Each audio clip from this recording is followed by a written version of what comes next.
Oh shoot, I hit the wrong button first. Hello and welcome to another episode of Improperly Packaged, a show where we unbox topics related to movies, TV, games, whatever. I'm Jordan, with me is Luke. How are you doing, Luke? I'm here. You're here? I'm here and I'm Luke. You're here and you're Luke. Well, at some point we might even really pause the podcast to, view the Spider-Man trailer. We're right here in the midst of it might be dropping in the next 30 minutes or so, and you'll get our raw reactions. What did I just do? I don't know. I'm messing up stuff. I like feedback. Is it a bell? You have a bell down at your feet? Yeah, I'm ringing the bell. Amber, I'd like my drink now. You heard the bell? Are you Whiskey. deaf, woman? Neat. Now. For all you audio listeners, of course, that's just what I drink on the regular while we podcast. Neat whiskey. Yeah, whiskey neat. It's the one thing that you can definitely do that. It's the one entertainment media that you can certainly drink, and that's not really a problem. Right. I mean, because you're not in public, and we do what we want here. It's improperly packaged. Do you think they drink during the news, like during like if CNN or Fox News? Or do you think they have like whiskey under the table? Like if it's anything like the morning show, yep. Yeah, I'd imagine. I'd be drinking if I was a part of the morning show. Oh my God, like you wouldn't believe. I don't think I'd drink water. I would only drink alcohol. Oh, is that water?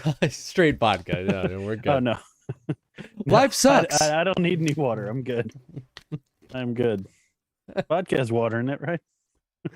It looks like water, at least. I mean, it moves like water. Yeah, what else so do you need? Close enough. How are you doing, my friend? This weekend drinking. Drinking, I guess. I don't know. I'm doing good. Good. It's a fine time for Xbox. It really talk is. About some Xbox stuff. We're gonna talk some Xbox for sure. It's a good Xbox week. That's for sure. I will have some compliments to say. So tune in, Major Nelson or whoever. Yeah, please do. Major Nelson. I don't know. Talk about a dude that's like just like worked his like media angle like so well. I don't know. Right. Like he just like from what I remember, he was just like a big fan like way back. Yeah. And like he did his own thing. Maybe. And then Microsoft is just like, holy crap, like this guy's amazing. Like yeah, he has to head up like all our communication stuff. Yeah, just he's personality. Just the perfect guy for it. Right. Oh man, I feel like this is a week where I have very little, but also much to say. It's like we don't have like a giant topic, but I feel like there's a bunch of things that we're going to talk about forever. I don't know. So yeah, I don't know. Let's jump right into it. Let's talk about what we've been watching / playing / listening to. Luke. So I think if someone was to ask me right now, hey Luke, so what's your favorite band right now? Oh. I think it'd be The Dangerous Summer. Oh. They're probably number one. I mean, there's several bands that I really enjoy, there's just a ton of music that I just love listening to. But The Dangerous Summer, I don't know. They're just consistently, there's not a song I don't like, like that's a good sign that you truly love a band when you can just listen to an album and there's no point at which you're like, okay, skip.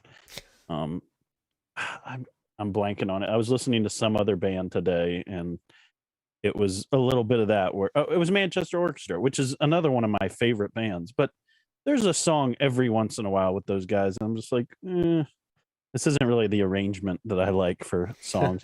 There's some of their songs where they like to repeat things like a bunch in the chorus and I don't know. It grinds me a little bit. And, those guys are amazing. I mean, don't get me wrong. Like, I love them. They're amazing artists, great songwriters. But, The Dangerous Summer, I just never run into that for some reason. I don't know. They fit well for me. And so they came out with a new song called The Best Part of Letting Go. And it's really good. So The Dangerous. It's just a single. So I guess...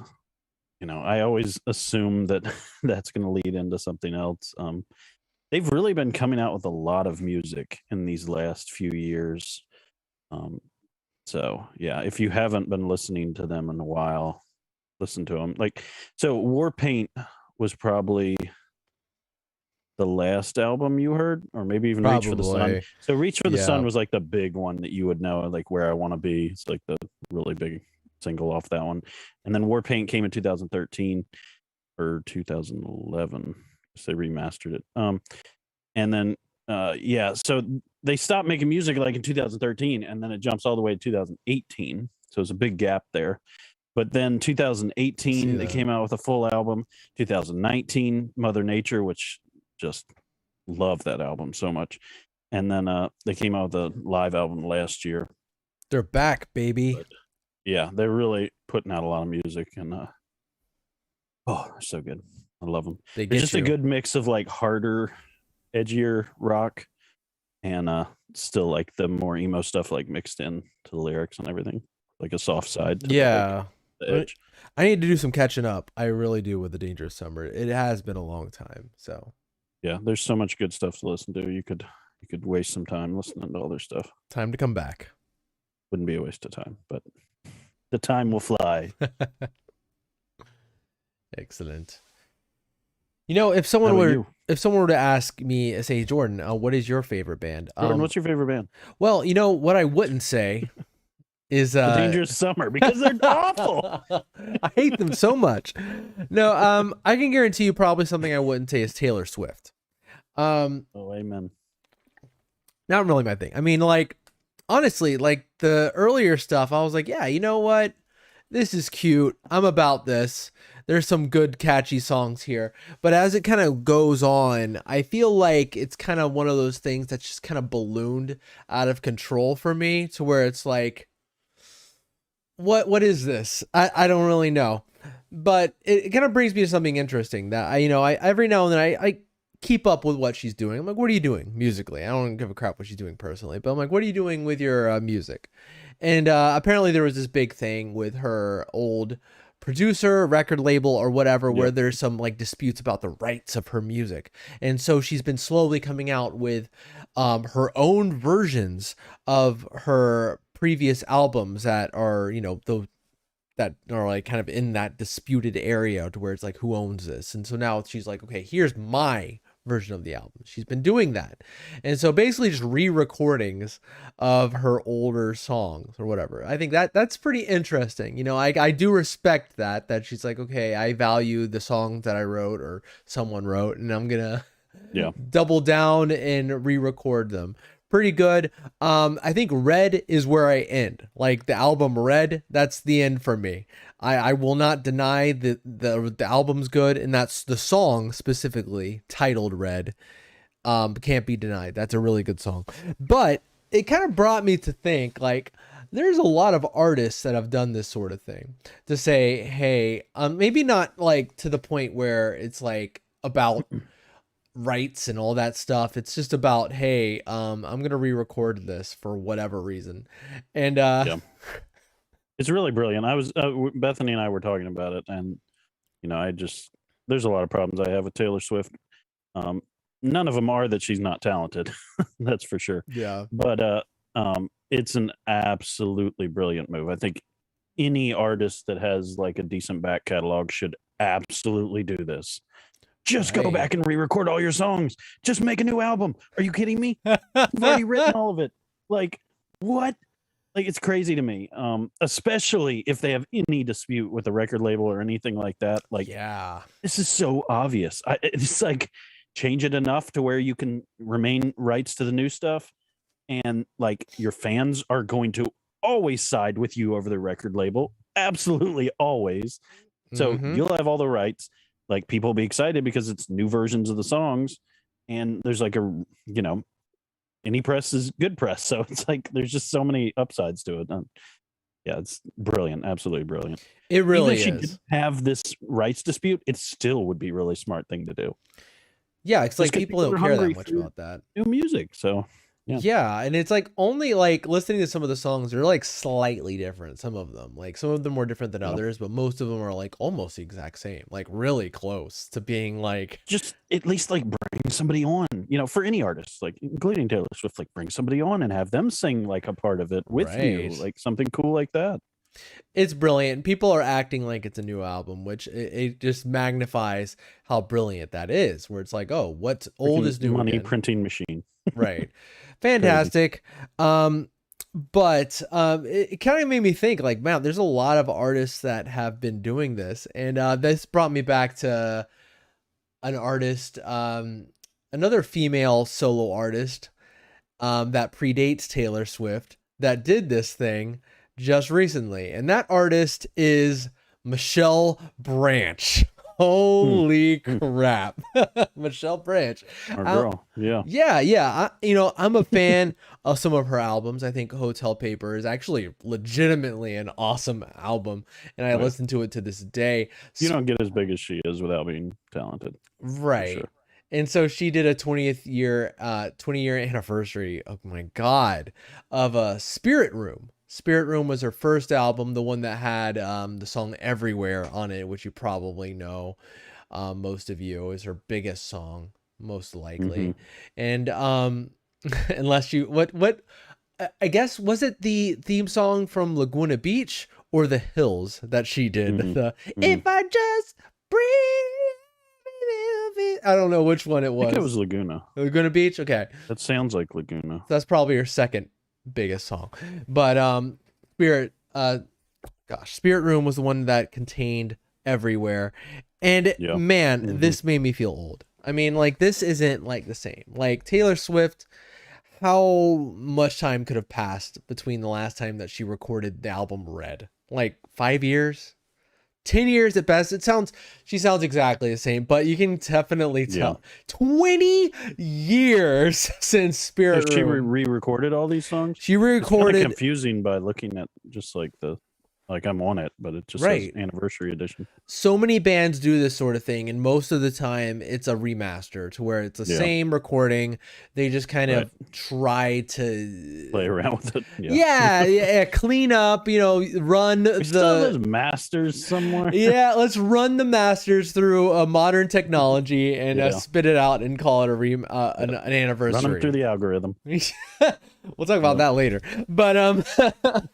But yeah, this is a re-recording, but she's older now, and I saw my age through this re-recording. It's good. It is good. It's not great, but it's good. And I mean, she's been featured on so much stuff. Yeah, she had her time, didn't she? But hats off to Michelle Branch. She's in BoJack Horseman. What? She's on new show. What? Like you mean like she acts? Like she does some voice acting in BoJack Horseman? She's on the album. Oh, she's on the album? Her music's in the show. Wow.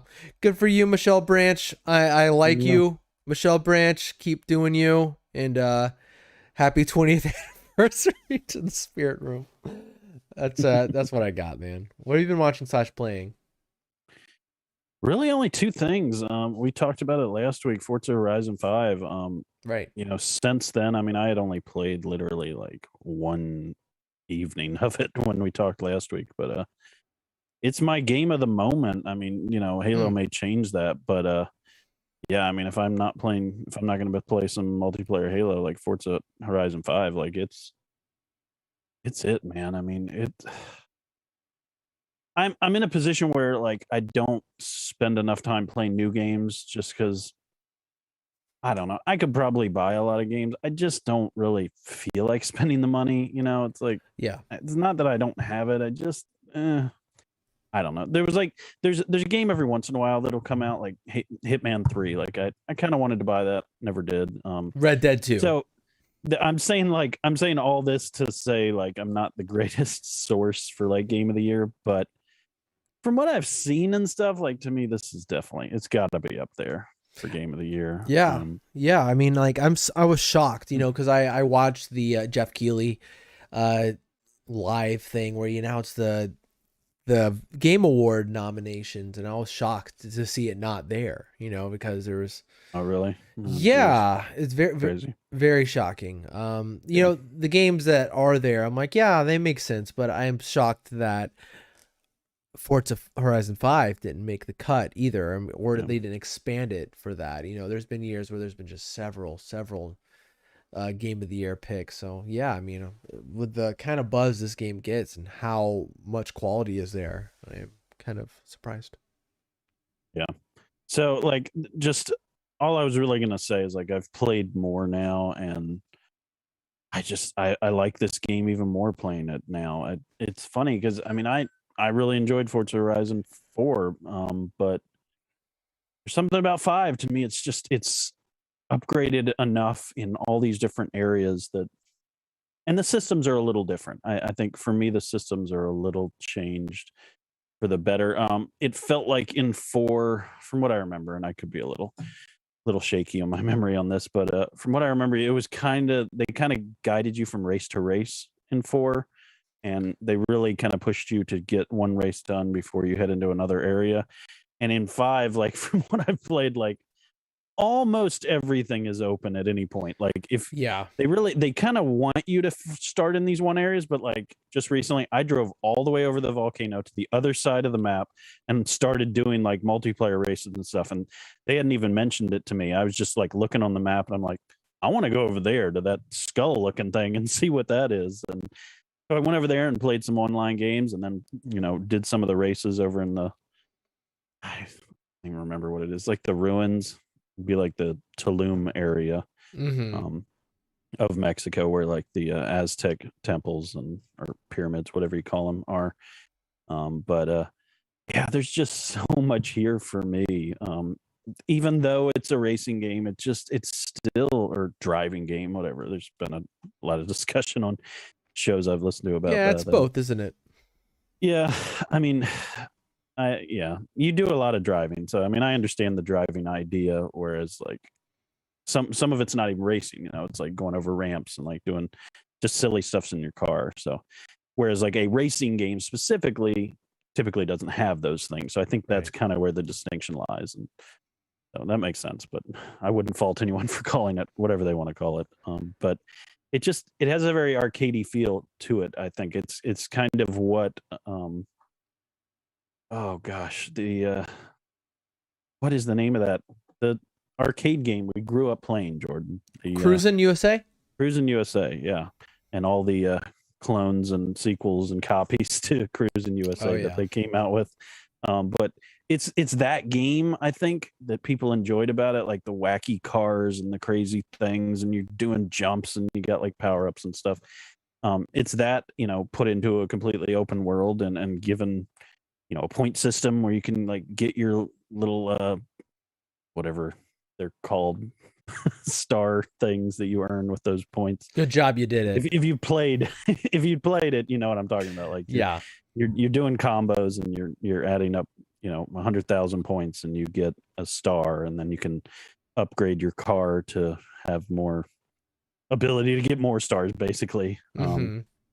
But that's like a cool system that like keeps you driving even when you're not doing events. I think, where at least for me, like I'll spend quite a bit of time like trying to like hit stuff and like slide and like just go through the desert and like don't hit rocks, and like I can see other people's like records, so I like always try Mm. to like one up that, or I'll go to the jump and I'll see that somebody else I know that's really into the game has gotten a certain number of feet on that jump, and I'm like, well, heck no, I'm gonna get my car as fast as I possibly Huh. can, and I gotta beat that number. So there's these extra systems apart from the actual like career, whatever you call it, like the long term, push for you to play. The event or whatever, the Yeah, Horizon events. event. I like you say like campaign mode in shooters, and then like campaigns and RPGs. I don't know. It's like all these different things. I don't know what it is in the driving game. Like Yeah. your career as a driver in this Forza Horizon 5, whatever it's called. But I don't know. There's just a lot of stuff that really give this amazing replayability for me. And yeah, the more I played it, the more I want to play it. and it's just one of those very time wasting games where you get in there and it's like, oh, this looks cool, and you spend time driving. And like there's even a mission that I did, and you may have done it at this point, where you go up into the volcano area and you like do a few little missions where you're like knocking out vent tube things and collecting like a sample of the like water that's collected up there to like bring back to the scientists, like stuff that's like has nothing to do with the rest of the Horizon Festival. But yeah, cool little change of pace. Yeah, Highly recommend. I need to play more. I need to get better at turning. It's like regardless, it's more. There's more to it than that, than racing or whatever. There's just kind of like a sandbox element to it that I just need to kind of just dive into and not feel too. So I was going to mention to you, pressured. there's a bunch of systems that you should use. Hmm. There's an assisted driving feature that you can turn on. Oh, There's really? obviously the rewind feature, which is Yeah. huge. That is awesome. And there's another one where like the racing speed you can decrease. Huh. I don't know. You should look in the settings. There's like something where you can like go in the settings and quickly say like, I want the race to like slow down a little bit. So like everything that's happening, I guess, doesn't happen as fast. I haven't tried it, but somebody else on another show said they were struggling with the very similar things to what you were saying, like taking turns, I'm crashing into the wall. And the one guy's like, I didn't even know I was supposed to slow down when the arrows like went red and speed Yeah. up when they go blue. Yeah. But yeah, you should check out like the assisted driving. It might help you with the corners and just make the game a little more fun. And Definitely. At least I mean, to who start. cares if you're making it easier? You know, I mean, who cares? Right. It's just about you having fun. I'm So not going pro do here. whatever you got to do. All about the fun. Absolutely. Yeah, I'm definitely gonna jump into that. I feel more determined. You know, when you're faced with a quality game, if you're not good at it, you kind of feel the need to be like, I'm just gonna press into this a little bit more. Yeah. I think this one's worth it. Sometimes, some of the like Need for Speeds and stuff, I'll experience some of that and I'll just be like, yeah, no, the gameplay is not fun enough to keep me here. And so if I'm having trouble with the races, I'm done. Right. And Forza Horizon definitely helps you with that. And I've found it. I don't even know what setting I have it on, but it just maybe it came over from 4. I don't know. It feels like there's so many settings that I had set in the last game and have kind of moved over to here. Huh. Maybe I'm imagining it, but it just feels like I come in and like the difficulty level's like right where I want it, where like I'll have to rewind a couple times because I'm like, I took that jump completely wrong and now I'm not going to win and I'll come in second or third. And so it's like, it's hard enough that I like it, but not so hard that I just get frustrated. That rewind function's almost a tutorial in and of itself, to be like, okay, I'm gonna take this jump and shoot, I did it wrong. Let me rewind. Let me see what I did wrong. Or the same thing with a turn or Very whatever, nice. to be like, okay, what went wrong here? And it helps you learn the game too. It's very I think helpful. that's one of the most frustrating things in a racing game is the fact that you have to start the entire race over again. And it's like, I don't want to go through all those same turns. Like part of the cool thing about driving is like, oh, I'm in a new environment. I get to see new stuff. But it's like, if you've done the whole race and then you screw up right at the end, great. I get to do all 3 laps all over again. Yeah. Maybe lose again. Instead, just nope, switch. Yep. Go right back and then try to perfect. And yeah, it's a good system for this type of game specifically. Agreed. What you got, man? The other thing is Halo, so I don't know. We can kind of joint talk about that. Let's do it, man. Lead the way, buddy. Okay. Lead the way. Halo multiplayer came out. Public service announcement. The multiplayer beta is what there's quote unquote beta. I think a lot of companies like to say that just because it it gives them an out in the public eye on Twitter, right. Wherever they have to address the criticism. It's like, look, guys, we know that so and so is screwed up. We're working on it, and I think that's probably true in this multiplayer. But for some things that we're going to talk about coming up, things that they're probably going to adjust. But this is the official multiplayer. I mean, despite the beta title, I mean, this is it. The multiplayer is now out in the wild. It was a big surprise, 20th anniversary of Xbox. I guess it was to the day yesterday. I don't know. I don't pay enough attention to that stuff to know exactly. But yeah, surprise announcement, and yeah, it's awesome. You texted me. I didn't even know it was coming out. So Yeah, Really man. cool. It's off the back of a really cool Microsoft 20th anniversary. 20th anniversaries here. Microsoft and Yeah. Michelle Branch. All right. A lot of cool announcements there as well, but it's off the back of that to be like, hey, and this is live right now. And Yep. yeah, I mean, I think it is like kind of this cause for celebration for Halo and Xbox fans. I mean, I think one, because like, wow, this is like the biggest game for Xbox, and also this is like tight.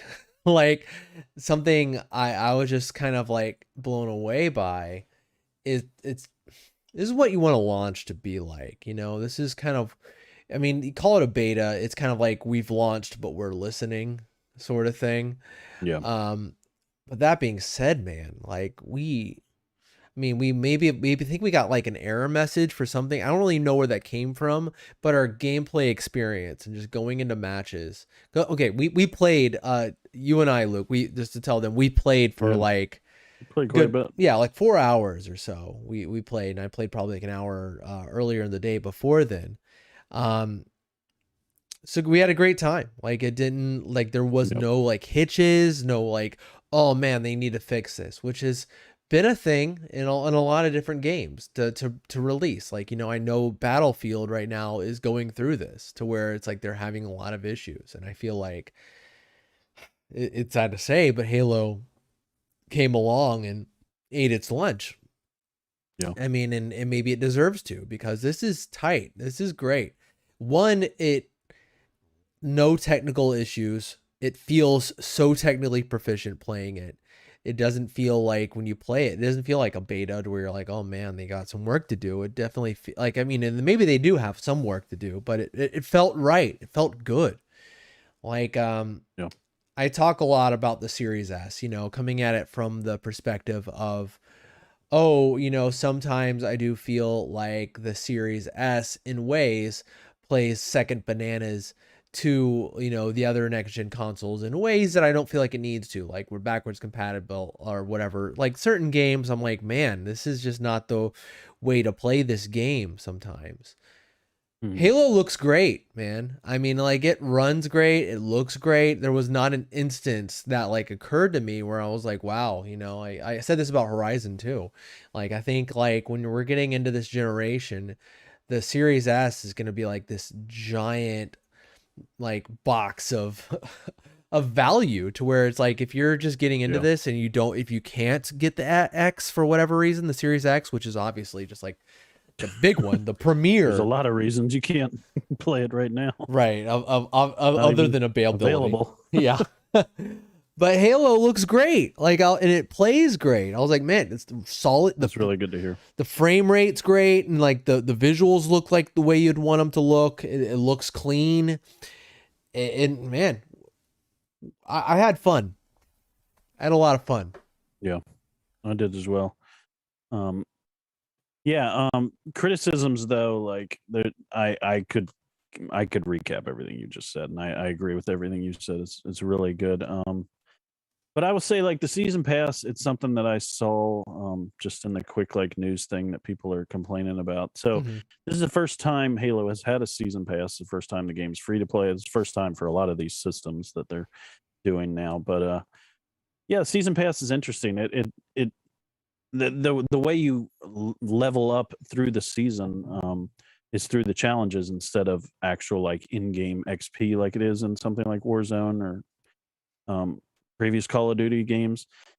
Um, so instead of like, oh, you get a kill and that gives you 10 XP and then 1,000 XP and you go up to the next level. Right. Instead of any of that, it's actually you have to follow the daily, weekly challenges, and there's quite a few of them, but it's so slow and Yeah. like 100 XP for like. So there was this weird thing when Jordan and I were playing where at first it was okay, finish a game and you'll get a completed challenge. Okay, finish 2 games and you'll get a completed challenge. By the end of it, it was like finish 7 games and get a completed challenge. It kept going up. So like that's their one way of giving you credit just for playing. that'll add to the season. But otherwise, it was like use the brute shot or the needler to kill 5 enemies, and then you'll complete a challenge. And it got to a point where like I'm looking at the game, I forget about the challenges. I'm not looking at them. I guess that's more to say my style versus somebody else's. Yeah. It's not something I usually pay attention to unless there's something, a carrot at the end of that I'm really into. And in this case, it just didn't feel rewarding enough, I will say. And then, like I said, doing a search just for Halo Infinite, the news was saying that people were complaining about that, and that 343 may be sending an update. So I hope there was. I would like to know that, like, if I get 21 kills, if I am the kill leader in the last game, like, I'll get a little bit more XP than the guy who got 4 kills. Like, I just feel like that's fair. And I know it maybe feels a little dirty to the person that's not as good at Halo, but I don't know. I feel like performance should be something. And all these things are just for looks. I mean, it's not like you're getting any extra power in your gun or Right. something. You're not It's like just, killing people quicker or anything. I mean, you get a gold visor, you get a cool like sword on your back that you walk around with that you can't use. It's just like cool little things. bragging it's like, rights. Wow, you guys BA. Yeah, and it like you look cool to your own like personal aesthetic. You'd be like, oh sweet, this looks great. I have more options. And other people like, oh sweet, how did you get that emote or whatever, or that victory stance? Yeah, being a baller. It's always being a baller. So, that's my little complaint. I do want there to be a lot of changes to the modes as well. I think there's a lot of good maps. I think there's a couple maps that I didn't like as much. And you have absolutely no way of controlling where you go, what game mode you play. As of right now, it's just like a grab bag. There's like 3 grab bags. There's like quick play, or what was it, like quick start, I think was the name of the playlist. Yeah. And that's just basically every mode possible in just like a casual setting. And then there was a big team battle, which is kind of the same thing. It's like big team battle style, which what are you gonna get? What is it, like 8v8 or 12v12? It's 12v12. Yeah. It's a little bigger than it used to be. It used to be 8v8.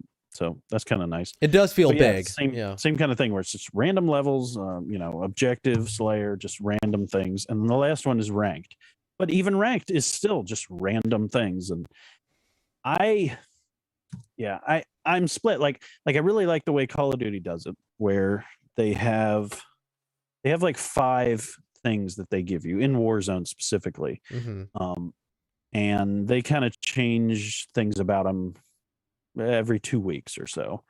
And then the multiplayer has a thing where you can just go right down, like, what do I want to do? You can be real specific, real granular about what mode you want to play. Do you want to play with 3 guys? Do you want to do 1-on-1? Like, real specific in the multiplayer. So Call of Duty gives you a lot of options as to what exactly do you want to do right now. And so I think Halo has a long ways to go in that aspect. As much fun as I liked with those games, it's like sometimes I don't want to play King of the Hill, or I don't want to play Oddball. I just want to play a Slayer match. And I can only imagine that update is coming very soon. But in the meantime, I don't know. It's frustrating to jump in and be like, I don't know. It may be on a level I don't like. It may be Oddball or something that I'm not as big of a fan of. I don't know. It kind of sucks for those of us who like, I grew up on Slayer. It's kind of my thing, or even like Tank, we called it, but SWAT Tank? is what it ended up being called later. That's right. Wow. So I think that will really add to the enjoyment of this. I mean, the gameplay is very solid, and there's some I'm such a big Halo fan that you're the veteran. I'm very much gonna like I was talking about earlier, like the pistol is slightly from the side. That really frustrates me. I'm used to the Halo 1 pistol where it's straight down. The Halo 5 pistol was the same way. The Hydra, there's just a lot of little things about it that I wish they could change, but some of it I may get used to, and it may end up being a better system in the long run. But in the short term, at least, it's kind of hard to move from Halo 5 over to this when there's some pretty big changes in like like there's no dash, like no Right. dash at all. It's like that's an ability you have to pick up. We talked about this when I played the beta, but yeah, I'll stop complaining about all these little things. But there's some changes I'm interested to see if they make them or not, and how they make them if they do. Right. I think your position and your input on this stuff is invaluable because yeah, I'm the one who comes in and I play Halo for a few months and then I jump out. But you're the veteran. You're the one who's more the Halo like expert. So and there's a lot of people who are like that. So that is Got about very important. 1,200 hours in Halo 5 now. Now that's what we're talking about. I'm the guy who comes in and it's like, wow. I'm really liking the This presentation. looks like a lot of fun here, Luke. Yeah, it's like little things that make like aesthetically too that make me excited. I really like some of the music changes that they've kind of gone through. Like I've talked about this a little bit where it's Less like Gregorian chants. yeah, Halo's always been very orchestral, and it's cool to see them go into like some electric guitar and some like actual like a drum kit. Which is more what they did in Halo 2, actually. Right, right. They really experimented a lot then, and so it's cool to see them go back to this. And also like just the little things here and there that I'm like gets you hyped for the battle where everyone comes in, they pose and it zooms into your helmet, and the music swells. You're like, this is awesome. There's a few things I feel like I'm gonna need to really get used to. Like as you said, like in Halo 5, there's like a lot of abilities that are just built in, to where you get up to dash speed and running speed, and then all of a sudden you have like the Spartan charge, and then like this ground pound thing. There's a lot of cool stuff that was Spartan just abilities. yeah, that was just you didn't have to pick up anything to do that. You can just do it if like, and you have to choose when the situation was right to use those things. Now it's been like it's more similar to like Halo 3, where a lot of those are like pickups, and I don't understand them yet, and so it's gonna be a learning curve for me to be like, is that the dash? Is that the shield? Is that the grappling? I don't really know, and I haven't found a way to integrate that into gameplay. I mean, I'm still very bad at this game. I'm getting back into it. It still feels good, feels intuitive. Like playing it, I'm like, yeah, this feels right. This feels good, but everyone else is so much better, and so I feel I'm really bad. You had some good games. Yeah, I appreciate that, Luke. But I'm looking forward to diving into it more and getting better because this game is a lot of fun and it's really good. Yeah, man. Anything else you want to say about Halo? I mean, I'm excited. I mean, I'm really excited for the the campaign to come out. Me too. There's just a lot of things that like even custom games in Halo 5, like I probably had maybe over 100 hours like playing custom games in Halo 5. Like I played custom a lot because people got so creative. Like they created this what is the name of that zombie survival game? It's like the PUBG Minecraft. I'm just kidding. Version of like it came before PUBG, but it was like you're out there, you have to pick up your stuff, but it's also a shooter. I'm blanking on it. But it was a big PC game. But people would make these custom games where you could do that.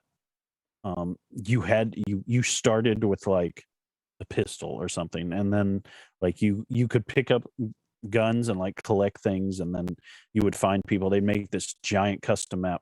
Anyways, I'm just excited for that to be added, just because there was some really cool custom game modes that people came up with, because you can add like movement things on the map, and like people got crazy with what they created, basically getting it as moddy as they could within the confinements that 343 limited them to. But I'm definitely excited for that, and of course the campaign.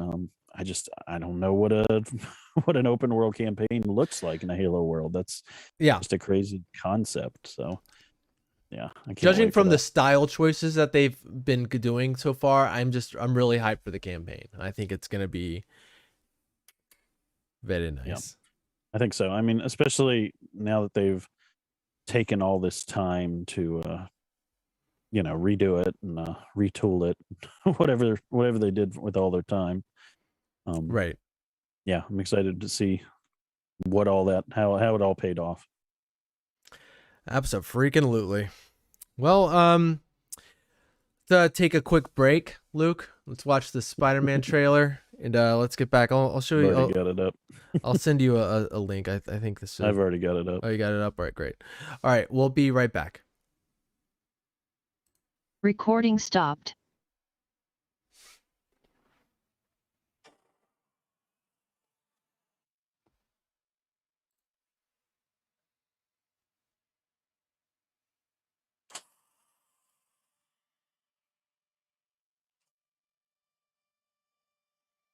Ever since I got bit by that spider, only had one week.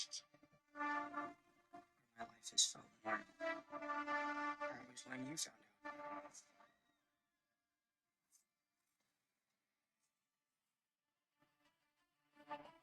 You botched that spell where you wanted everyone to forget that Peter Parker's Spider-Man.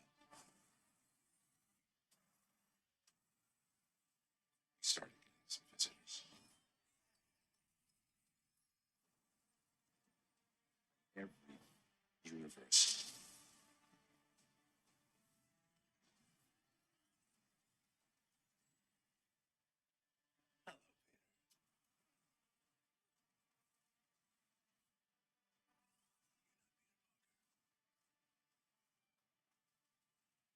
What's your name again? Dr. Otto Octavius.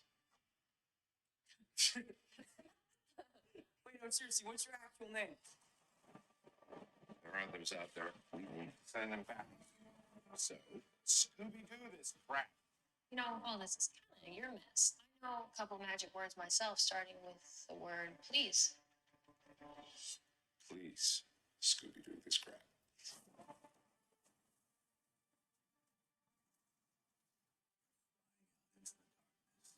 What do you mean? They're all dying. They're big. Sorry, Yeah, me too. kid. What the F? What the F?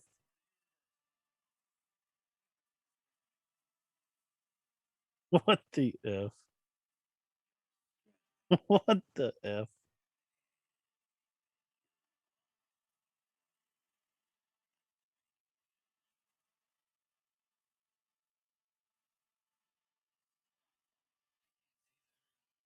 Oh my God.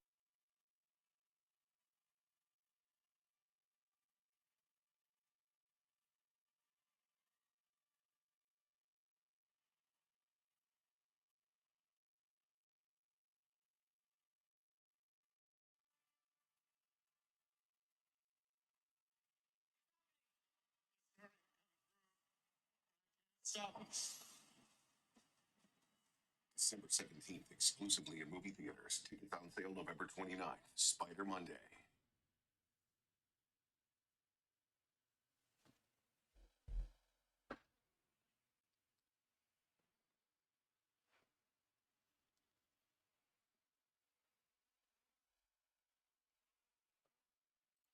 You good?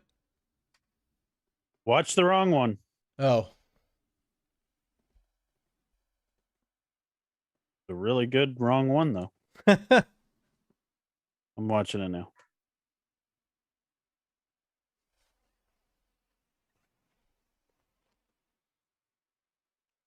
Why is there freaking subtitles? Driving me nuts.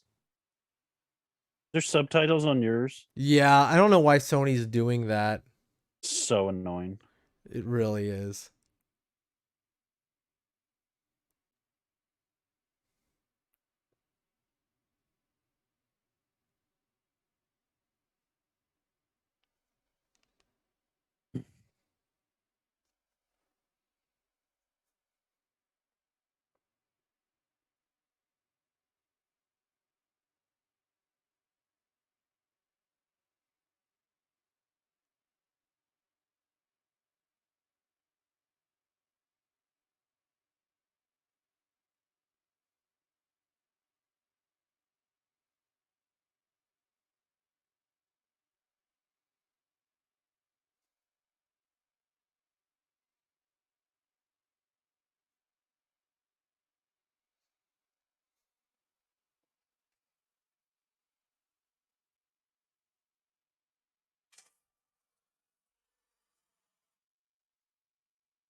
universe.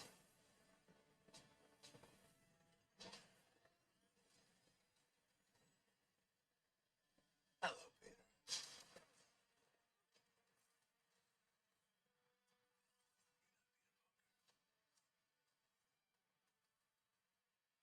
What's your name again? Dr. Octavius. Wait, seriously, what's your actual name? There are others out there. We need to send them back. So, Scooby-Doo this crap.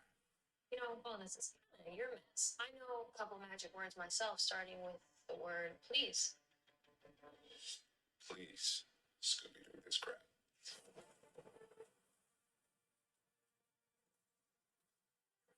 Yeah, into the darkness. What do you mean? They all die. Fighting Spider-Man. It's their fate. Sorry, kid. Yeah, me too.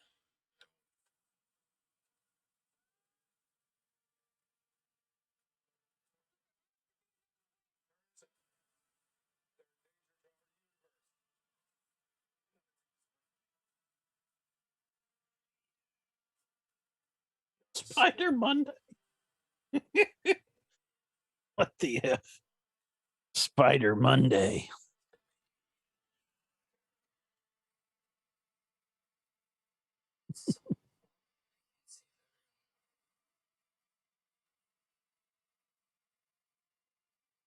Spider Monday. Oh God. Gee.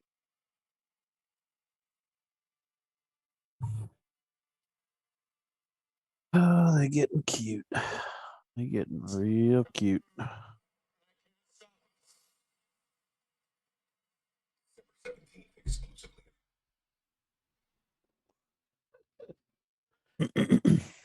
All right, let's go. Tickets on sale, Spider Monday. Recording in progress. Are you ready? Are you ready for that, Luke? Spider Monday. For Spider Monday. Oh my God. Stop trying to make Spider Monday a thing. That ruined the whole thing right there at the end. I was like, Tickets on sale. Wait, Spider what? Monday. what did he just say? It couldn't have been true. Oh my gosh. Oh boy. For everyone who wants to know, he's talking about Cyber Monday and he called it Spider Monday. Oh, I didn't even connect the two, that it is on Cyber Monday. I understand now, but yeah, that's still Spider very Monday. stupid either way. So dumb. Wow. Very much enjoyed the trailer, but wow, that is really Major dumb. points off for the subtitles and the announcer at the end. What is up with Could've Sony gone doing without this? both of those. This is like a specifically Sony thing where they do the freaking subtitles in the trailer. I've seen this for like another Sony property where it's like, why are you doing this? I don't really understand, but Yeah. Oh man, what'd you think of the trailer? Freaking nuts. I mean, it's just it's as Crazy. nuts as we've been saying it's going to be. It really is. It's just don't you kind of wonder with these kind of things? Like, I wonder how far out in front a studio like Marvel or, Lucas with Star Wars, like, how far do they really plan ahead? Like, did they really plan this when they first agreed to the deal for Homecoming? Like, did they really plan on doing all this? I would say no. imagine. I can't imagine. Like, I This don't is think so ambitious. It's hard to believe that this was part of some big grand plan. They're like, we want Spider-Man. Work with us. Right. And it's This is okay. nuts. We'll work it all in. We'll fit all the Spider-Man things in there. It's cool.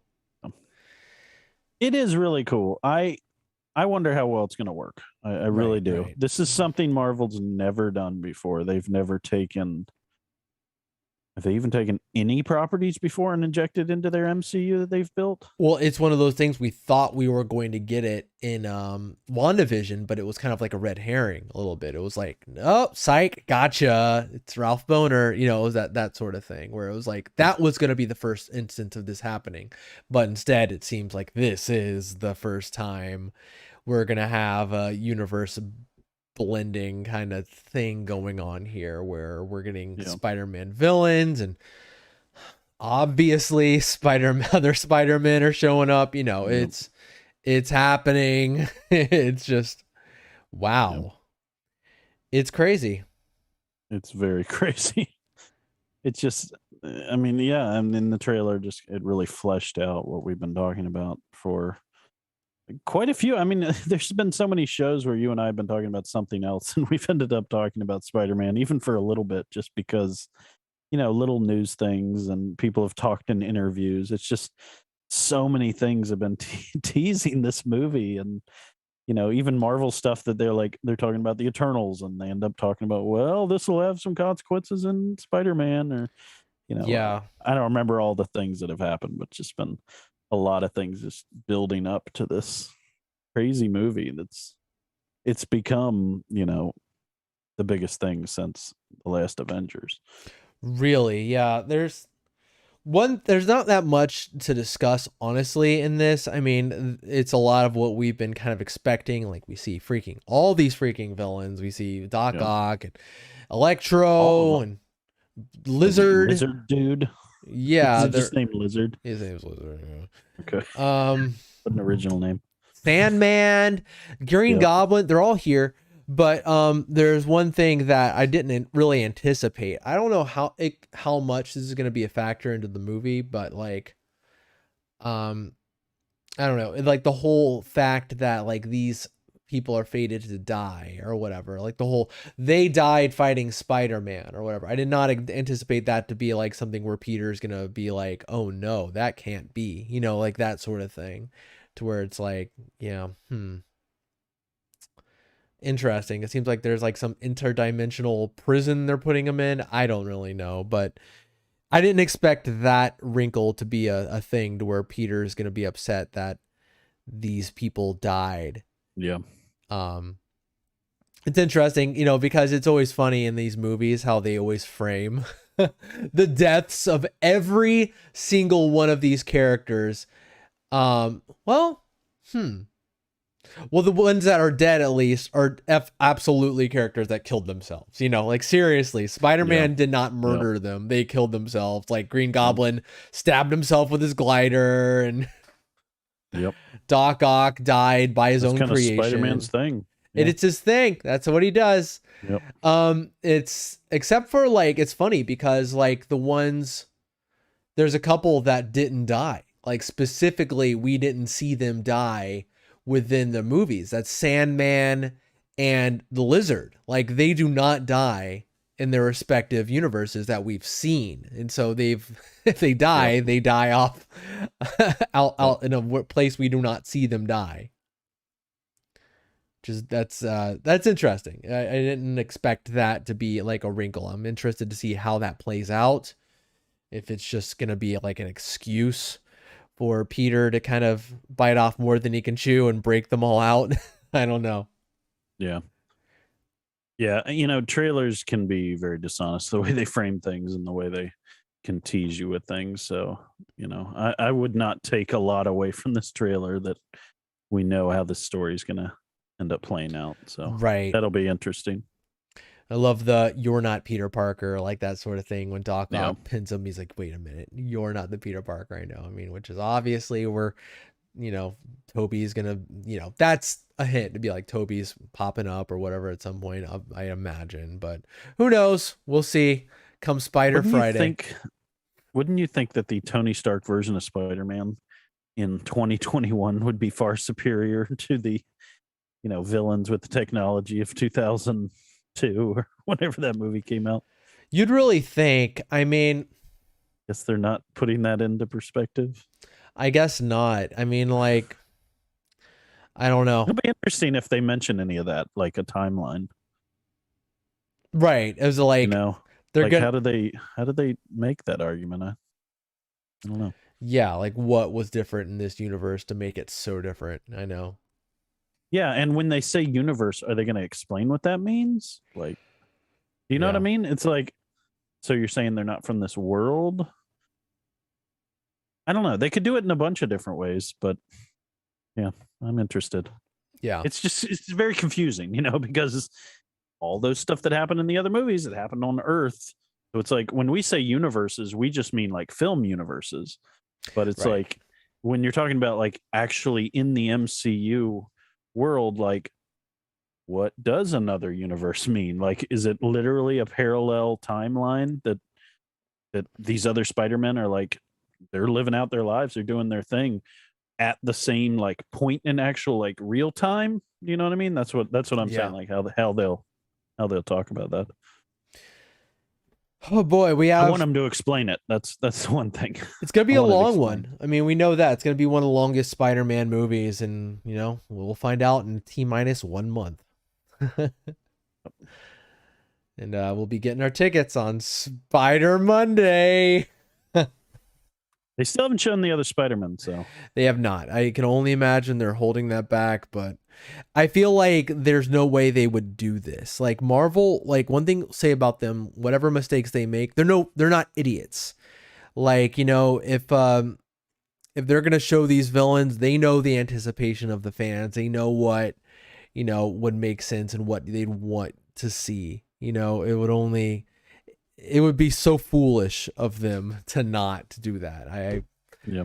I'm about 95. Garfield has like sworn to the fact that he doesn't know anything about the movie. He's been weird lately. I'll say he's been doing some weird stuff to where he's not as His pants are on fire, or he's actually not in this movie.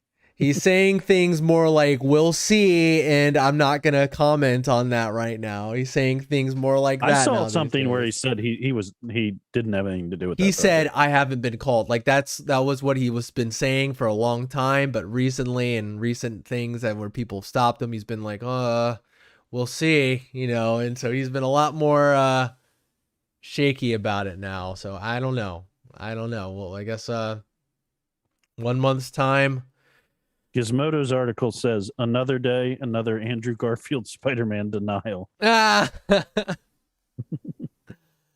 feel bad for him, man. It's like Tobey Maguire has like the benefit of like not being around, where he has like Andrew Garfield has to promote his Netflix movie. Tobey can just kind of chill out in his apartment. Yep. I kind of feel bad for Tobey and also for Tom. They have to actually get out there and lie to people. Anyways, where were we in this podcast? He said, "Listen, I'm not in the film. I love Spider-Man. I always have. I was so happy to have played that part. I'm excited to see what they do with the third one. Just like you are, to be honest. That's not the diplomatic answer. I love Tom Holland. I love John Watts. I love Amy Pascal and Kevin Feige." Well. So he said, "I'm not in the film." Do you think he would? Do you think he'd lie about that, or do you think he's straight shooting? I mean, I would think he would say more something about along the lines that you were saying. Yeah, it's like mixed a little bit, like because I have seen interviews where he said stuff like "we'll see" and I'm not saying yes or no and stuff like that. But I don't know. I don't know what sort of contract they're under. I know there's been a lot of problems with people just flat out spoiling their own movies. Like apparently there's all these clips of Angelina Jolie just spoiling Eternals and freaking, of course, Mark Ruffalo just spoiling Avengers.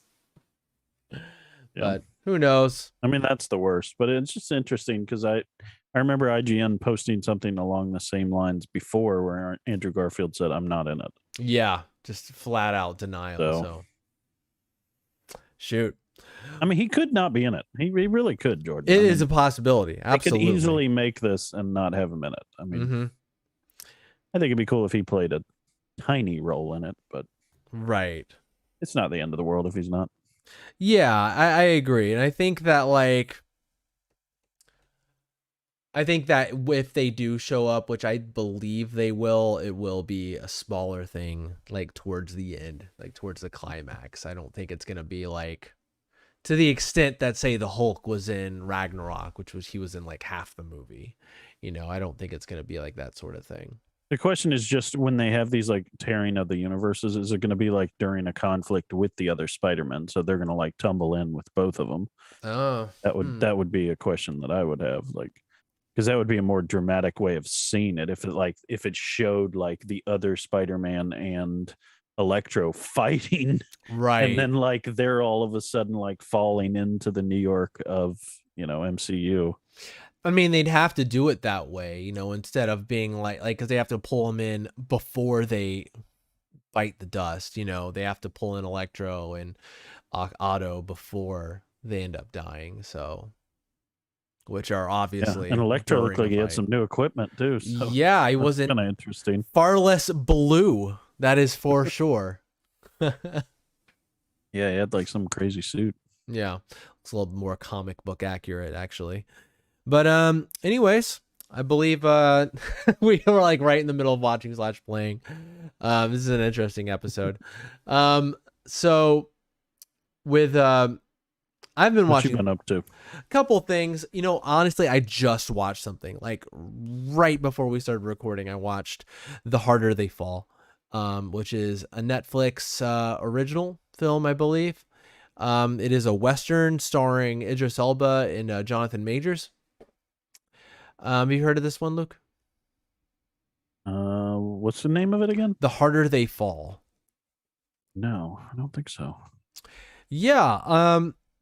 I just saw kind of like a brief trailer of it, like a few months ago, and it released, and yeah, I thought I'd check it out. I really enjoy Idris Elba, and I'm starting to really enjoy Jonathan Majors. I mean, he's the one he was in Yeah, he looks familiar. Yeah, he was in Loki as Mm-hmm. Kang, and he was in that Lovecraft Country. Love Country. Yeah. Okay, yeah. And I didn't watch that entire season. I didn't really care for the show, but I liked him in it, so I'm becoming more of a fan of his. Pretty good, this movie. It's one of those stylized westerns. It's very entertaining, I would say. Oh, okay. Yeah. I think I do remember seeing the trailer for this. What I will say, I feel like this was a good movie. Like it's definitely good. It's got some really good stuff going for it. Do you ever have the experience? Yeah, this did look good. Yeah. Now I'm remembering it. I would say check it out. It's on Netflix. Yeah, I do want to see this. It's worth your time. What I will say though, pretty high action. Yeah, especially towards the end. There's a lot of action, a lot of gunfighting. What I will say do you ever get the feeling when you're watching a movie and you're like, this is good, but you see like greatness in it? Sometimes every time I watch a streaming movie, I see that. I'm like, why is this just not quite there? Like with this movie, for me, it's good. It's definitely good where I'm like, good. I'm glad I watched this. It was a good movie. But it's like good enough to where I want it to be a whole lot better. I don't know why. I just see that glimmer of greatness to where it's like, ooh. Mm-hmm. I wanted it to be even better because, like, I don't know if it's just because the cast is so good or they had a lot of good stuff going for it. There was one on Amazon called Slow West that was just like that, where it's like, I really enjoyed this movie, but it wasn't quite what it could have been. It was like, this is a good movie. It's just exactly what you said. Yeah. But man, this could be like Oscar worthy if it just had like a little bit more production value and maybe like a couple more like characters that are like top talent actors. It would be like, oh, it'd be perfect. Right. When I was in like the first half of this movie, I was like, this is fan freaking tastic. I'm loving this. And then like towards the end or towards like the second half, I became more like, okay, this is good still, but it's not, again, what you said, not what it could have been, but still it's worth seeing, man. I mean, it's still good. It's a good Western. It's like, one of those kind of genre blending Westerns to where it like definitely isn't trying to feel period. It's more like we're trying to give you a fun, entertaining Western more than anything, with some fun, colorful characters. Yeah, great stuff. No, sorry, good stuff. I wish it was great. Holy crap, it should be nominated for an Oscar kind of stuff, but it falls a little short of that, and it goes into the this is good, you should probably see it kind of category. Yeah. Next up, I feel like we're both gonna have something to say about this. This is almost like a topic kind of thing that I've been watching / playing, and I'm sure you've heard a little bit about this. Grand Theft Auto the Trilogy Definitive Edition. Indeed. Yeah, I've been playing this probably. I put a few hours into this, to where. How are you playing it? You bought the whole thing? But yeah, I bought the whole thing. I think to my knowledge, unless you get the game through San Andreas through Game Pass, and I think next month the third one through PlayStation Now. If you don't do one of those two things, that's the only way you can do it. I was wondering if you were doing it that way. Yeah. Okay, so I'm going to prefix this a little bit, do a little bit of a preface this conversation. So we've covered a couple game controversies here and there. One of the bigger ones recently was everything that happened with Cyberpunk and its launch.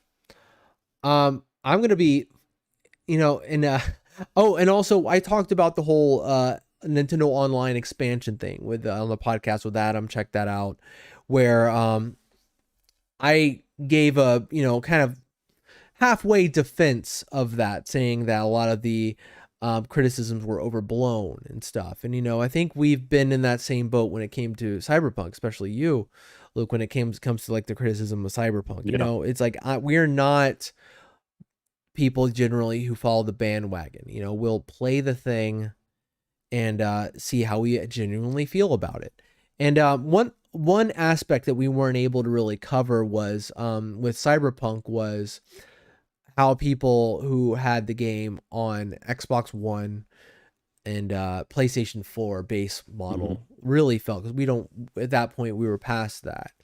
And so now we have the definitive edition of the GTA, the trilogy, on every platform, every home console pretty much.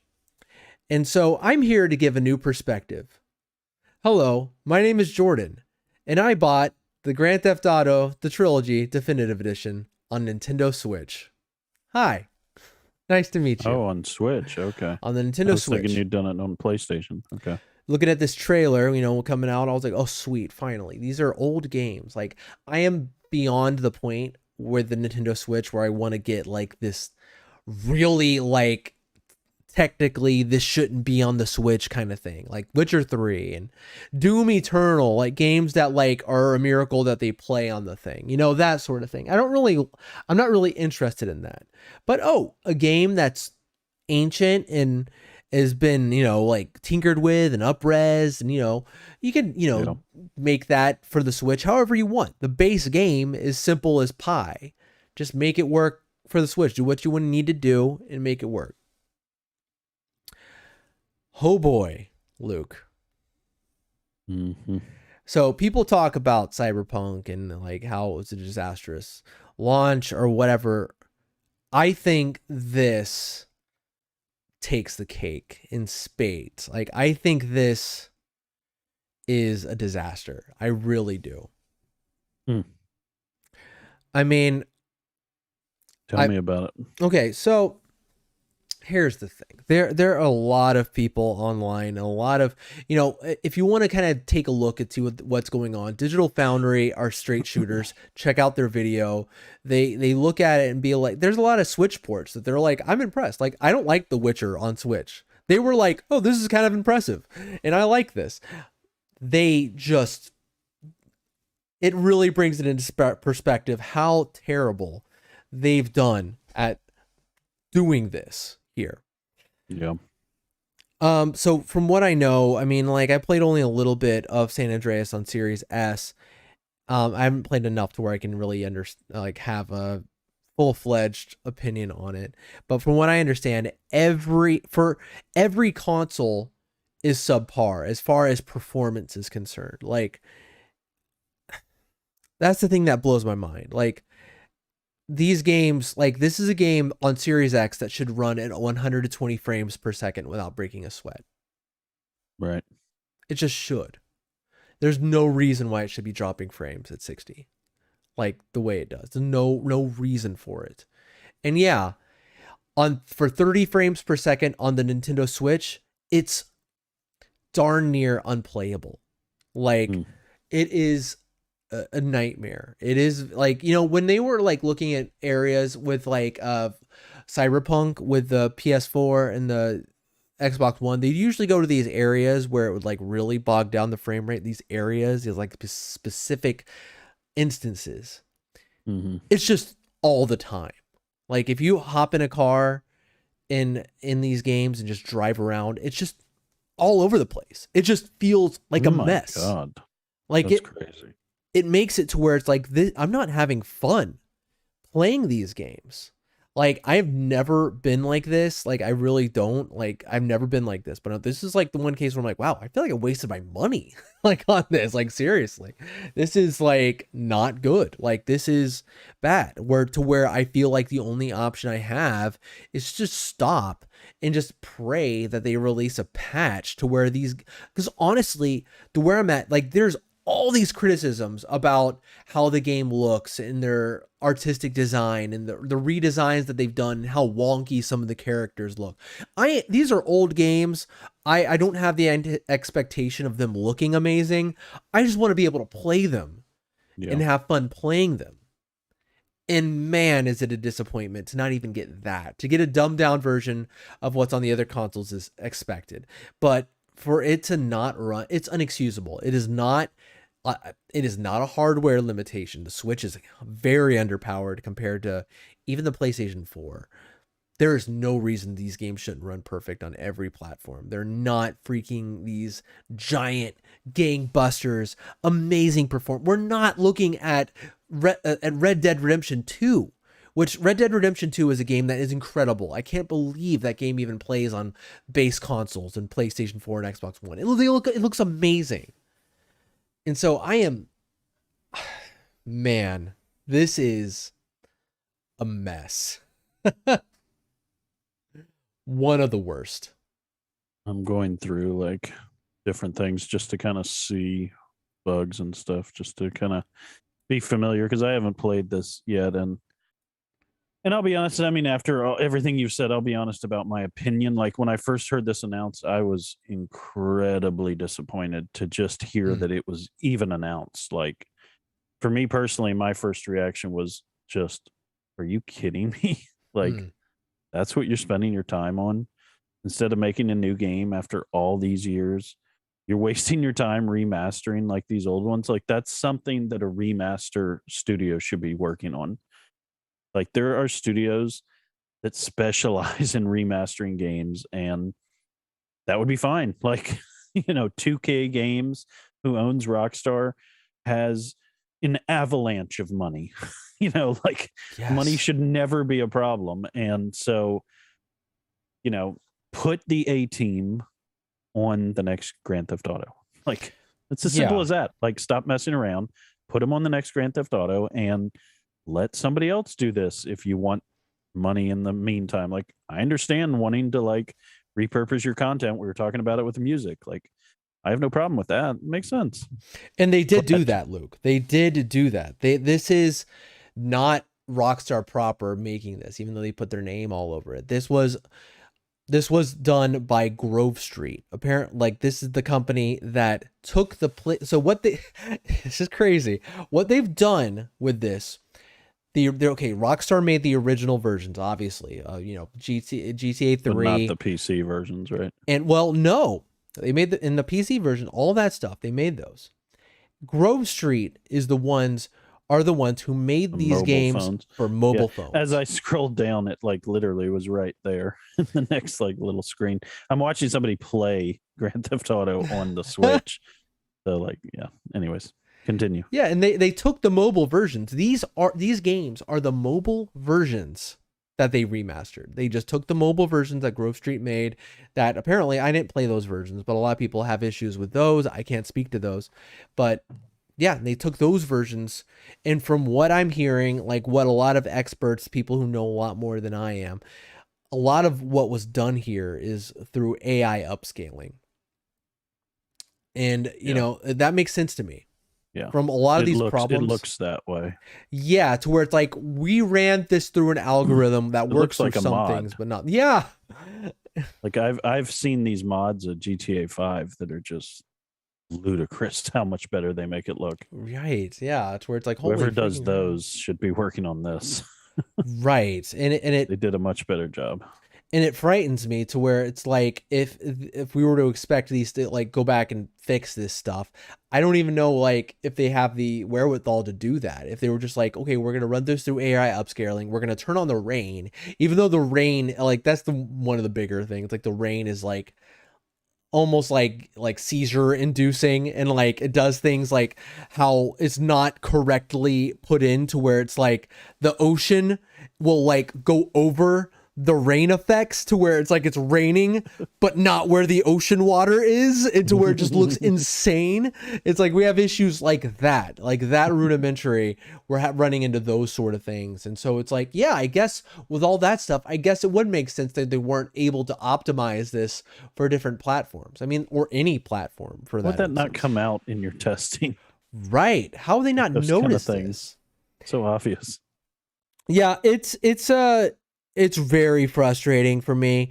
You know, at least It seems like something that should have been delayed another year. Right. Or don't even mention it. Don't even bring it up. To be like, let's take a look. Oh, this is clearly Who was awful. saying this has to come out, you know? Who was Right. clamoring for it? I'm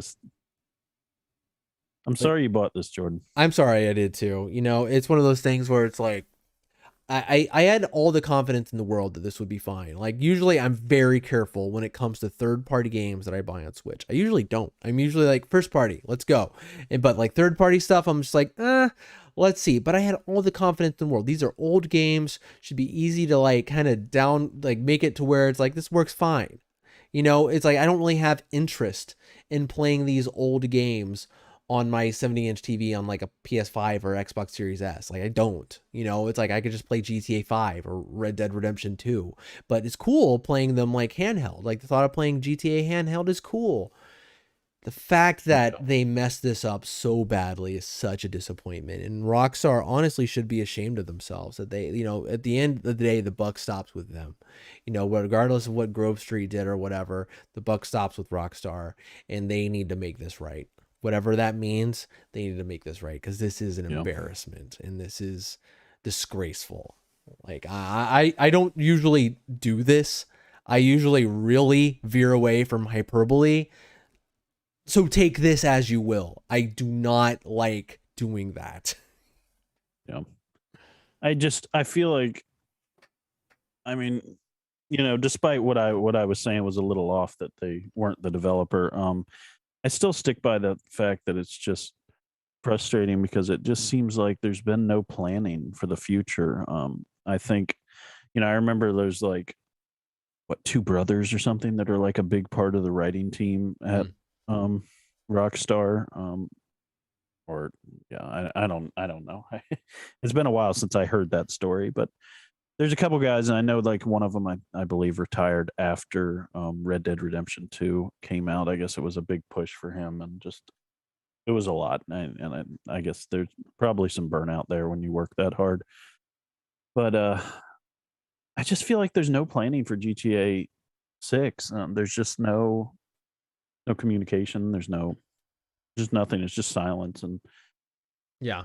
I don't know. You know, I certainly don't want to feel like someone who feels entitled that we have to get GTA 6, but I feel like the studio puts out a projection that you can expect these games in the future.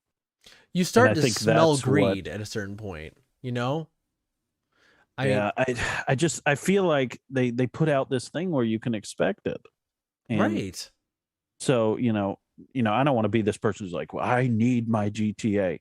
But if you're going to do it, like, time is valuable. Like, I want it to come out, at a reasonable time in my lifetime. And I get frustrated every time I hear that somebody say, "Oh, it's probably going to be another 10 years." I'm like thinking, we only, as human beings, we only have so many 10 years in our lifetime, and I want to play this game. And it just, I don't know. Well, Maybe those that's a weird original. perspective. It's just frustrating. I to don't me. think it is, Luke. I think you're not justified, but like not wrong to like have those feelings. Like the GTA and Vice City and San Andreas came out in the same console, and I know games are harder to make now, and I know these games are bigger than ever, but we're literally making a casino within the game that came out on Yeah, the PlayStation exactly. 3. You Yeah. guys are making money hand over fist, and you're coming out with games like this and not making the game. Like, I would rather this be completely scrapped, of course, than be like, no, we're just not going to do this, and we're just going to Yeah. focus on GTA 6. I mean, Also, I mean, why does it have to be bigger than GTA 5? Nobody's saying it has to. Like, right. GTA 5 is a great size, or even a little smaller if you have to. I have no problem with that. Like, GTA 5 was an absolutely massive map. I understand that takes an incredible amount of time to develop that. That being said, though, there are a lot of tools now that help developers create assets a lot faster. There's a lot of code bases online where you can have your code AI generated if you want to do something. It's like, what do you want to do? And you just like tell the algorithm, I want to do this, and it'll generate the code for you so that the coder doesn't have to manually enter that code. So there are tools as well that are developing at a point that makes these game developments easier. So it's like, at the same time the game, scale is going up, the tools are also coming up. So things do even out a little bit. Right. I think, I think 6-7 years ago was kind of the hardest time it'll ever be, because the code tools hadn't developed yet, and the games were getting to a point where people were demanding more and more and more. Something like Witcher, something like that. It was like, that's a really ambitious game, and like I said, the tools just hadn't quite gotten there. But things have changed, I think, a lot in the last 5 years with that kind of thing. Just listening to the tech podcast and staying as up to date as I can, not being a developer, but. And I hope that's the case. I really do. I do not want these like dev teams breaking their back, and like going into crunch or whatever. I don't want that, obviously. And it's like whatever makes it easier for them is good. And so like creative. They also need to hire minds- bigger teams. right? And I pay mean, them you more have and- plenty of money to hire a very large team so that those tasks can be divided among many people, making it easier for everyone. Again, yeah, as we're saying, Rockstar is making so much money on a constant basis off of the same game for months and months and months and months and months and years and years and years. And now we're getting a definitive edition that doesn't work, and eventually, and we have a delayed version of yet another version of GTA 5. Yeah. It's something. I hope this, like, everyone's pissed. This is one of those situations a lot of times where everyone's pissed. A lot of times I don't jump on that. But yeah, everyone's pissed, and I hope it's a wake-up call to some degree to where they're like, this, we need to course correct. We're going to tarnish the, what's left of our good reputation. And so, people are going to not jump on 6 the way we want them to, maybe, if we don't give them the right, if we put our name on something that is crap, it's anyways. Yeah. What else we got, man? We talked about this a little bit a few weeks ago. This is something that I thought we should bring up a little bit. GTA 3. Oh my God. Disney Plus Day. It happened. Did you follow any of this? It did happen. I kept meaning to watch these things. I never did. I never got to watch all these the She-Hulk. I wanted to watch all this stuff, and I just been busy. Never got around to it. Yeah, I mean, of all this stuff, I mean, it's mostly like with the Disney Plus Day, it's mostly announcements. I mean, like if you're thinking there's like a trailer that you missed or whatever, not really. I mean, like there was a few seconds of She-Hulk. There was a few seconds of Moon Knight, a few seconds of Miss Marvel. I mean, there wasn't a lot as far as like media content. It was more like just announcements and just kind of like, hey, here's just a glimpse more than anything. It wasn't really even a full-fledged trailer, like, at all. So really, if you just check out the best thing I would say to do if you have Disney Plus, we were wondering how this was going to work. Like, how is Disney Plus Day going to actually work? I followed it pretty closely, so I can kind of unravel this. Like, it was kind of a mixture between Disney Plus's Twitter account and Disney Plus itself. Which is interesting. They had this constant thread that was just kind of updating throughout the day that was like, oh, here's a poster. Oh, here's another date announcement. Here's a new show announcement. But on Disney Plus is where you would have things like, there's like a thing on there that says like Marvel Disney Plus Day 2021. And it'll show like, oh, here's all the stuff that we did. And then here's what's coming. And they'll show like a few tiny little snippets of these new shows. And it was like exclusively on Disney Plus. Like those weren't technically on the internet, even though I'm sure they are on the internet. There's so many fakes. Oh yeah, so many fakes that it is reaching a insane level. I went through YouTube looking for like the proper teasers. There's none on there. There's none on YouTube. It's all fakes, and they all look really good. It's crazy because they like even get me. Yeah, it's like as long as people watch them, people will, like, I always thought like, oh, fake trailers will like go the way of the dodo bird, you know, because like I remember early internet, like there were a lot of fake trailers, like people make like, oh, here's Spider-Man 3, here it is, and it's like no, but yeah, I mean, they're still very prevalent. But yeah, it's all on Disney Plus. Like they have actually pretty helpful. There's a section that's like kind of like labeled Disney Plus Day where there's like a lot of that stuff there for like, if you're interested in the Pixar stuff, if you're interested in Kenobi, I know a lot of Star Wars fans are upset there wasn't as much Star Wars stuff for the Star Wars people. I think there was more like, oh, here's Boba Fett and here's Kenobi, like sort of, like not even really for Kenobi. It was just more like Ewan McGregor talking and showing some concept art, really. Yeah. So, there wasn't like a bunch of huge things, but I will say there's a couple things that definitely struck me. We're like, oh shoot, that's an announcement, for me at least. The X-Men 97 thing was pretty wild. Bring that up. Pretty freaking wild. I that was not on my Disney Plus Day bingo card. The fact that they're going to bring back the 90s X-Men cartoon and continue it is insane. I knew that would get you. I was like, I had to like, look at it. I was like, I read it out loud to myself, like, X-Men 97? What? It was it definitely something that I no anticipation of actually happening, or even it's like one of those things that didn't even occur to me as being a possibility, so I haven't even thought of it. But that's nuts. That is freaking nuts. The Fox thing has changed everything. Right. It's insane. It's crazy. There was like a little Disney Plus Day Simpsons special. It's like 3 or 4 minutes long. It's just insane. Like it's one of those things where it's like crazy to watch it because it's just like, wow, Disney is a completely different thing now. It is just not completely different thing, but it's crazy just to see it, like to see there's like a joke they make. Like, I just can't believe they let that happen. There's a few, I'm surprised by some of this stuff, like I'm surprised that they're doing some of this stuff. So kudos, I guess, to Disney that they're being kind of bold and allowing some of this stuff to happen. Stuff I would never have thought would happen. There's like a joke they have in their own Simpsons special on Disney Plus where Goofy's like drunk with like Homer on Duff beer. I couldn't believe it. I was like, they let this happen to Goofy? I mean, obviously it was this weird Simpsonized version of Goofy, but still. Yeah. Wow. Crazy.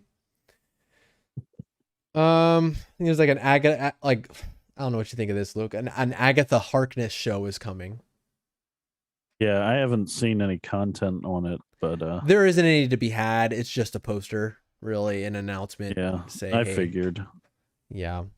A lot of them they didn't even talk about. Yeah, I know. It almost It's seems like a not fan response thing. not really not really something I'm into. I mean, her character was a good part of the show, but I mean, how much more is there really to tell there? But Right.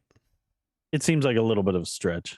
It's like, how far out do these tentacles of the Marvel universe go? If you think about it, like, we started with these main characters, and now, the Avengers expanded, which is wonderful. But now we're having like characters that are like enemies or anti-heroes or whatever of those that are now getting their own entire show. Yeah, it's like, are we gonna get the It's valet like a from little bit of a Eternals? stretch. Is he gonna get his own Exactly. show? It's like, how far are we going to go here? Right. At a certain point, you start to get people that are just like, really? You're going to make that?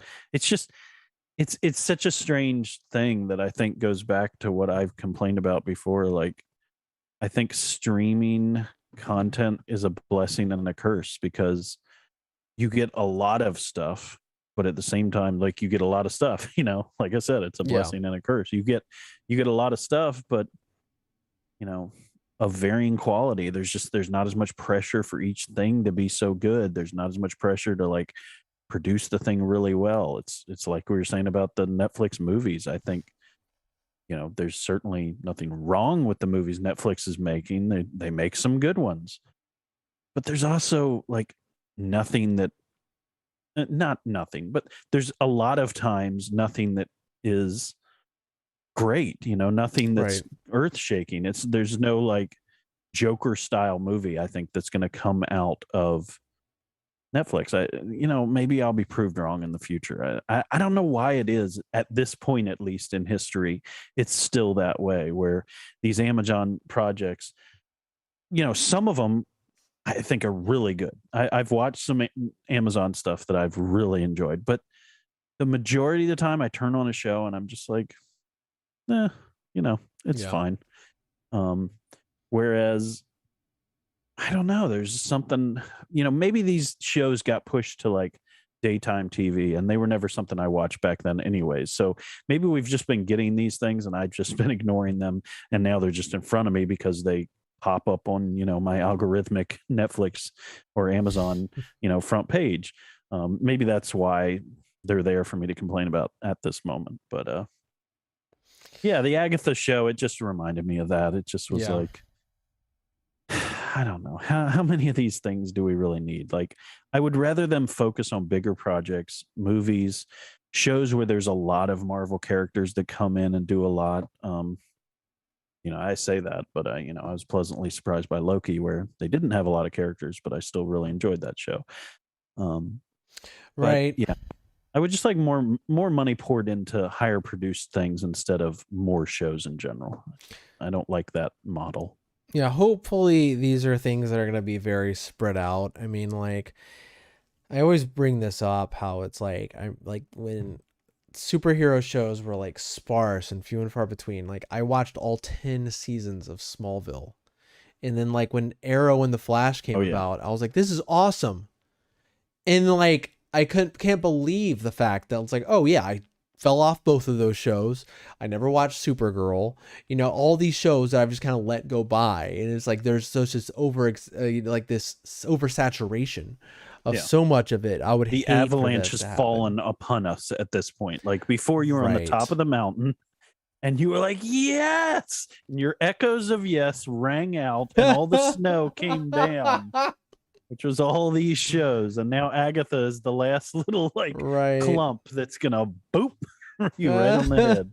I hope they're smart about this. And when I say that, I mean make them like give some space between them and make them feel I don't think they're important. going to be bad. I don't. I mean, Yeah. I think the shows are probably going to be good. Disney Plus overall does a good job, but I just don't think they're going to be great. I think it's going to be like Right. a 6 or a 7. I don't think, I don't think we're going to get those 9.5, 10 style shows that are like something like Lost. Like, I don't see in this environment a show like Lost happening. I don't know why. I guess just because it's been so long since a show has just hit me in the gut, where it's just like, this is something crazy. Yeah, it was kind of a We've wake talked up. about this a lot of times. We have. It was I'm waiting on it. You know, you and I are like with bated breath waiting on that show that just captures us. right. Well, it's gonna be X-Men 97. I'm just kidding. I'm just kidding. I don't know.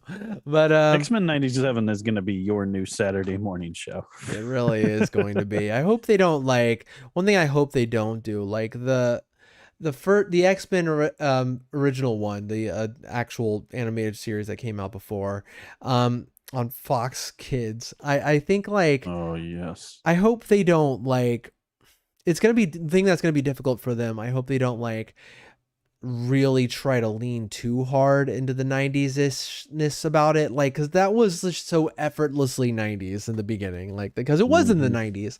Didn't have to try. It was a time capsule, and so I hope they don't really try to. It's gonna be what I'm saying. It's gonna be kind of difficult to kind of jump right back in and to be like, this is the same. We're just gonna kind of continuing it on and with it feeling the same and everything. I don't know. We'll see. Very interested and I'm very excited about it, but it's going to be difficult to do. I'm going to have to acknowledge that. But what was the other animated show? I mean, didn't Disney give you a really good version of that? DuckTales. Yeah. I wanted to say Rescue Rangers, but I'm like, that's definitely not it. They were in it and they're coming too. So yeah, they can do it, man. They can do it. They can hit the nostalgic just right. So we'll see. It all depends. It says it's a direct continuation of the series. Which is crazy because that means I'm going to need to rewatch it because I'm like, where did they leave off? I remember like Professor X like went off into space like somewhere towards the end with I forget which alien race. It was crazy. That was a crazy show, man. But yeah, that's the wild thing too, because they left that show like they were doing crazy stuff. So like if someone's like coming in trying to be like introduced to the X-Men, oh boy. Yeah. They're gonna get some wild stuff thrown at them, which is gonna be hilarious. Are they going to have the whole original show to watch? It's there. So you could catch up. It's already there. Oh, there you go. So you're all set. There you go. There you go. Start with what's that first one? Like the Night of the Sentinels or whatever. Oh my God, how do you remember that? Yeah, I don't know. All right. Well, I think that's pretty much it, Luke. Do we have anything else to discuss? It was kind of a grab bag this episode. No, but we've done well. We've done well. And next week we'll be talking about We'll see Ghostbusters. Black Friday. Yeah. Spider Monday. Here I it don't comes. know why I keep talking about this movie, but Oh, Black Friday. That's it right. looks funny. It exists. Support Bruce Campbell. Yeah, he needs you. I hope he shows up in the Spider-Man movie. That would be awesome. Because he's in all the Raimi ones. He's like he has a cameo in all the same Raimi His ones. cameos. Yeah, in every single one. Awesome. Yeah. All right, that'll do it. See you guys. See ya.